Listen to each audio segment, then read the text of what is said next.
예, 복잡하고 어려운 경제를 알기 쉽게 설명해드리는 경제플러스입니다. 오늘도 손석우 경제평론가 나와 있습니다. 안녕하세요. 네, 안녕하세요. 반갑습니다. 네.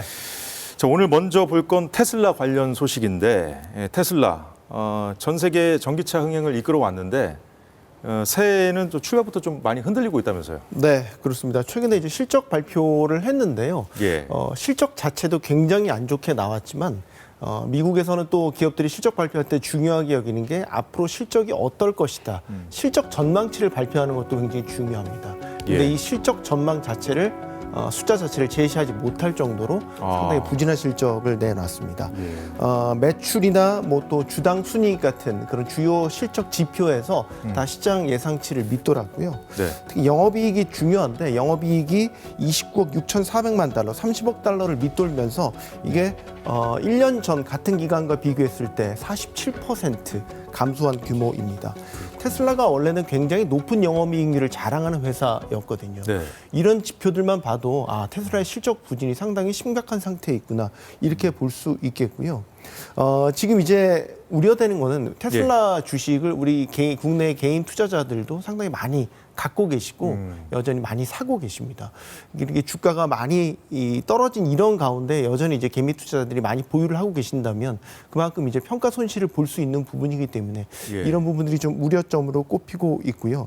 그러면 앞으로 테슬라에 대한 실적 전망이 어떨 것이냐라는 부분에 있어서도 지금이 바닥이 아니라 좀 더 안 좋은 그림을 볼 수 있겠구나 이런 전망들도 나오고 있기 때문에 종합적으로 테슬라를 둘러싼 어떤 시각은 많이 안 좋아진 상태다. 이렇게 볼 수 있겠습니다. 그렇군요. 그런데 이 테슬라에 대한 어떤 부정적 신호, 이거는 뭐 이미 나온 바 있지 않습니까? 네. 지난해 4분기 실적에서 중국 기업에 좀 밀린다 이런 얘기도 있었고요. 예.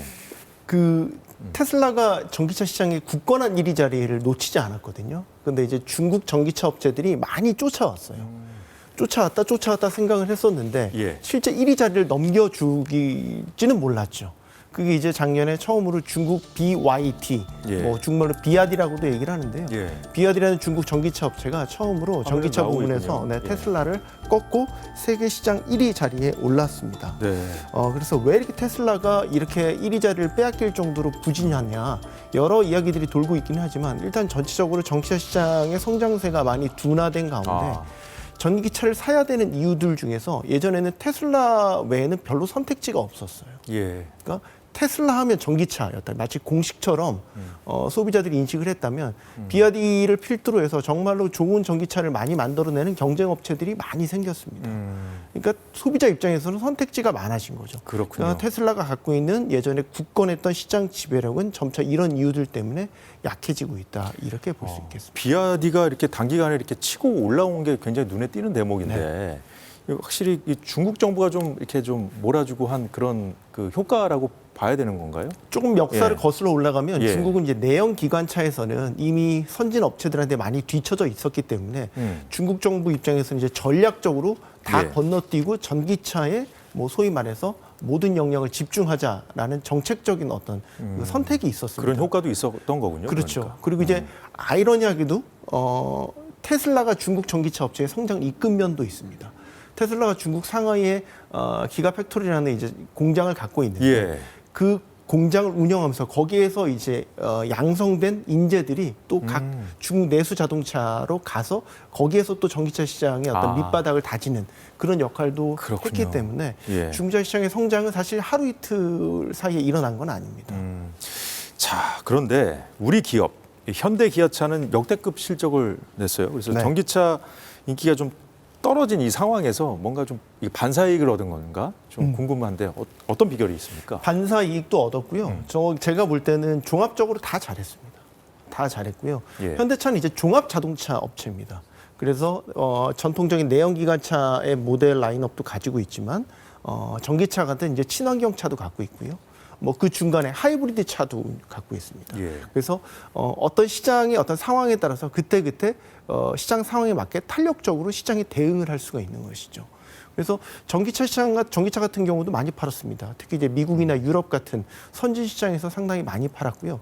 기존에 잘 해왔던 내연 기관차에 있어서도 상당히 좋은 마진을 남기면서 환율 효과까지 등에 입고 좋은 실적을 남겼다. 이렇게 평가할 수 있겠습니다. 말씀을 쭉 들어보니까 테슬라가 뭐 그냥 잘 못해서 그랬다기보다는 뭐 선택지가 좀 많아진 측면도 있고 어떻게 보면 뭐 그런 환경에 테슬라가 제대로 좀 미리 준비하지 못한 측면도 있겠습니다만 네. 그렇다면 이런 상황에서 그 소비자들 전기차를 좀 살까 좀 고민했던 사람들은 어떤 선택을 하는 게 좀 현명할 거라고 보십니까? 전기차 시장을 두고 예. 지금 캐즘에 빠졌다라는 얘기를 많이 하거든요. 캐즘이요? 캐즘. 예. 캐즘이라는 게 경영학 용어인데 어떤 그 선진 시장이 처음에 개화가 되고 네. 그런 처음 나온 제품들에 대해서 그런 혁신성 이런 거에 대한 높은 평가를 하면서 소위 먼저 그런 제품들을 구매하는 얼리 어답터들. 이 얼리 어답터들에 의해서 초기 시장이 만들어지고요. 예. 그 다음 단계로 가기 위해서 대중화. 많은 사람들이 선택하는 대중화 시장으로 가야 되는데 그 중간 단계에 일시적인 침체에 빠져 있다라는. 지금 그 단계라는 말씀이시죠? 그래서 지금 전기차 시장을 두고 캐즘이라는 얘기를 많이 해요. 그리고 이런 단계에 있는 소비자들 입장에서는 어떤 예. 선택을 해야 될까? 작년부터 시작해서요. 1위 이제 1위가 아니죠. 1위 BYD, 2위 테슬라. 예. 전기차 가격을 본격적으로 할인하기 시작했습니다. 뭐 15% 이렇게 두 자릿수로 할인하는 이제 전기차들이 등장하기 시작했고요. 예. 세계 1, 2위 자동차 업체들이 이렇게 전기차 시장을 전기차 가격을 할인하기 시작했다라는 것은 다른 자동차 업체들도 곧 본격적인 할인 경쟁에 뛰어든다라는 신호로 볼 수 있습니다. 그러면 좀 더 상황을 지켜보고 구매해도 늦지 않겠군요. 제가 드리고 싶은 말씀이 바로 그겁니다. 예. 그리고 또 하나 전기차의 생산 원가의 40%는 배터리에 있습니다. 배터리 가격도 지금 많이 떨어지고 있습니다. 그렇기 때문에 전반적인 시장 상황을 조금 더 지켜보시고 예. 기다려 보신다면 지금 뭐 이미 할인된 전기차들도 나오지만 신차 중에서도 이미 싼 값에 책정된 신차들도 나올 수 있고요. 기존의 전기차들도 할인폭이 더 커질 수 있으니까요. 조금 더 시장 상황을 지켜보시면서 천천히 여유를 갖고 선택하셔도 좋을 것 같습니다. 테슬라의 위기라고 해서 좀 이게 어떤 소식일까 좀 궁금했었는데 네. 소비자들한테 뭐 나쁜 상황만은 아닌 것 같습니다. 소비자 입장에서는 말씀 듣고 일단은 보니까. 예. 전기차를 저렴하게 구매할 수 있다면 좋은 거겠죠. 근데 여기가 저희 하나 맹점이 있는 게 예. 기존에 전기차를 사셨던 분들에게도 정부라든지 지자체에서 지급하는 보조금이라는 게 있습니다.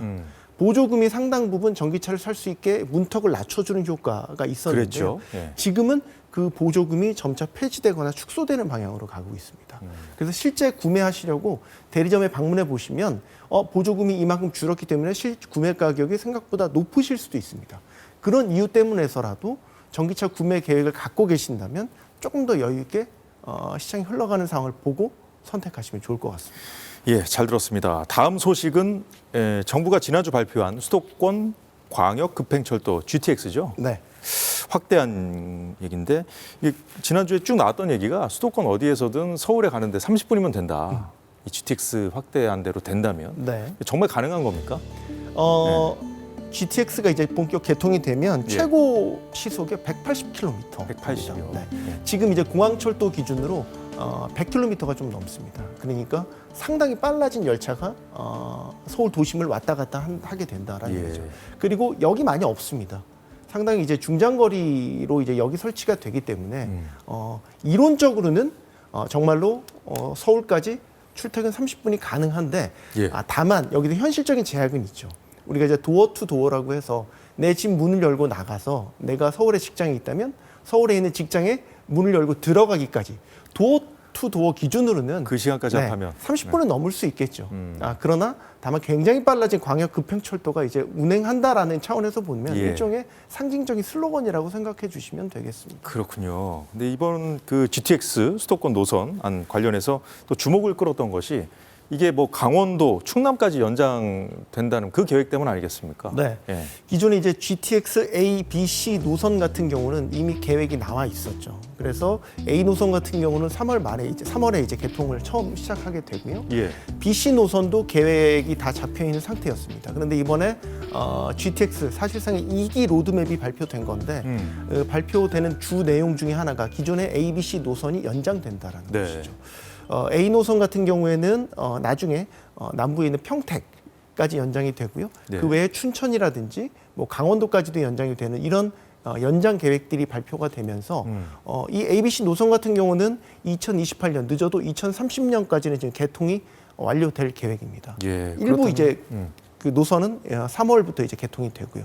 그러니까 그렇게 멀지 않은 미래에 개통이 될 이 기존 ABC 노선에 구간이 연장된다라고 하니까 이 연장 구간에 포함된 지역민들은 상당히 이런 부분들에 대해서는 기대를 갖고 바라보고 있죠.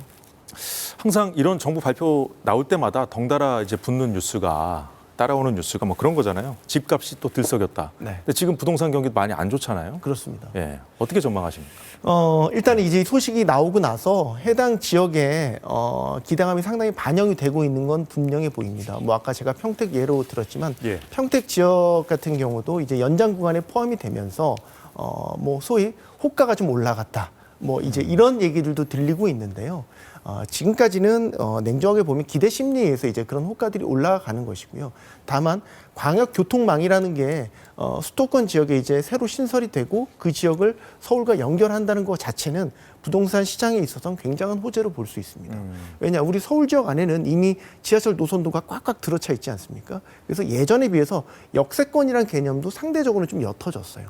근데 이제 그에 비해서 수도권 지역은 이런 광역 교통망에 대한 어떤 인프라가 상대적으로 미비했기 때문에 이런 GTX 같은 새로운 노선이 신설된다거나 연장된다는 소식이 전해지면 그 지역의 주민들은 상대적으로 더 큰 기대감을 예. 가질 수 있게 되겠죠. 이건 역시 이런 정부의 발표가 나올 때마다 이제 항상 나오는 반응 중 하나인데 네. 뭐 과연 되겠어 저대로? 뭐 이렇게 생각하는 분들 많이 있을 수 있잖아요. 네. 그러니까 이 재원 문제 이거 다 어떻게 뭐 정리가 돼서 이제 발표가 나온 겁니까? 네. 예. 이번에 새로 신규로 이제 발표된 구간이 있습니다. D 예. 노선, E 노선, F 노선이 있는데요. 이거는 이제 사실상 먼 얘기이긴 합니다. 확정안은 아니고요. 정부의 최저안이 나온 겁니다. 그럼 어떤 돈으로 무슨 돈으로 한다는 거예요? 일단은 총 예산 130조 원이 넘는데요. 그 중에서 절반 넘게를 이제 민간에서 조달을 하겠다는 계획을 내놨습니다. 그래서 민간에서 조달을 한다고 하면 우리 민자 방식으로 개발하는 그런 이제 부동산 개발이나 예. 도로나 고속도로 같은데 그런 민자 개발을 이제 생각을 할 수 있는데요. 민자 도로로 개발이 될 경우에는 관건은 사업성이 될 것 같습니다. 사업성. 네. 예. 실제로 이 광역교통망을 구축했었을 때 얼마나 많은 수송객들이 탈 것이고 그래서 이 사업을 뛰어든 민간 기업의 경우에는 예. 얼마나 수익 회수를 할 수 있느냐 이 사업성이 예. 달려 있을 수 있습니다. 그렇기 때문에 우려하는 거는 반대급부로 이제 요금이 비싸질 우려가 있다라고 보는 것이죠. 이번에 3월에 처음 개통되는 A 노선 같은 경우는 지금 요금이 4,000원 정도로 예상이 됩니다. 근데 예. 이제 나중에 뭐 물가 상승률이라든지 민자로 개발됐었을 때에 이런 요금들이 더 수준이 올라가게 된다면 일정 수준 이상으로 좀 부담스러운 수준까지 요금이 올라가게 된다면 예. 지역민들이 느끼는 어떤 그 부담감은 커질 수 있겠죠. 그렇군요. 그럼 민간 재원 조달이 좀 어렵다. 물론 뭐 아주 오랜 뒤의 얘기라고 말씀을 하셨습니다만은 네. 이게 뭐 잘 안 될 수도 있어요. 무산될 가능성이라든가. 그럼요. 예. 냉정하게 잘 안 될 수도 있습니다. 그리고 이게 사업 조달의 절반 넘게를 일단 민간에서 조달하겠다는 계획이기 때문에 아까 사업성 여부를 판단을 해봐야 되고요. 예. 이건 이제 이번 정부 안에서 일단 타당성 조사에 착수를 한다는 계획이거든요. 그 타당성 조사를 하는 과정에서도 또 바뀔 수 있는 부분이 있고요. 이게 또 지자체와 지자체를 넘나드는 구간이기 때문에 지자체 간의 어떤 협의의 결과에 따라서도 계획이 바뀌어지거나 최악의 경우 무산되는 경우도 허다하게 많이 있습니다. 사실 지금 이거 관련해서 또 하나의 논란거리는 이게 이제 GTX로 이제 접근권이 좋아지면 네. 과밀화 문제가 좀 해소될 거라 보는 시각도 있습니다만은 서울로 가기가 더 편해지니까 더 과밀화해서 더 부추기는 거 아니냐 뭐 이런 반론도 나오고 있거든요. 네. 이거에 대한 정부의 입장이 있습니까? 아직 거기에 대해서는 사실 이제 그 사전 조사 단계도 이제 명확하게 이루어지지 않은 단계이기 때문에 예. 뭐라고 이제 이야기를 할 수는 없지만 소위 그런 것들을 이제 서울 블랙홀 효과, 뭐 빨대 효과라고도 얘기를 하는데요. 가능성은 분명히 있죠. 하지만 제가 이제 드리고 싶은 말씀은 네. 기존의 2기 신도시를 제가 예로 드리고 싶은데요. 2기 신도시가 처음 계획이 구축됐었을 때 이런 광역교통망이 같이 계획이 수반되지 못했습니다. 그래서 2기 신도시 사는 지역민들이 불만도 상당히 컸고요. 실질적으로 서울이나 혹은 수도권 인근 지역으로 이동하는 데 많은 불편을 겪었어요. 예. 그래서 거주민들에게 있어서는 자족의 기능, 그다음에 거주에 있어서의 편리함, 이런 기능들이 보강되기를 원하거든요. 그래서 그런 차원에서 본다면 이 광역교통망 교통도 중요한 거잖아요. 네. 교통이 제일 중요한 거죠. 교통망이라는 거는 굉장히 반가운 소식, 호재임은 분명합니다. 그렇군요. 알겠습니다. 자, 오늘은 이 정도로 하겠습니다. 지금까지 손석구 평론가와 함께 경제 이슈 살펴봤습니다. 고맙습니다. 고맙습니다. 예, 오늘 사사건건이 준비한 소식은 여기까지입니다. 저희는 내일 오후 4시에 다시 찾아뵙겠습니다. 여러분 고맙습니다.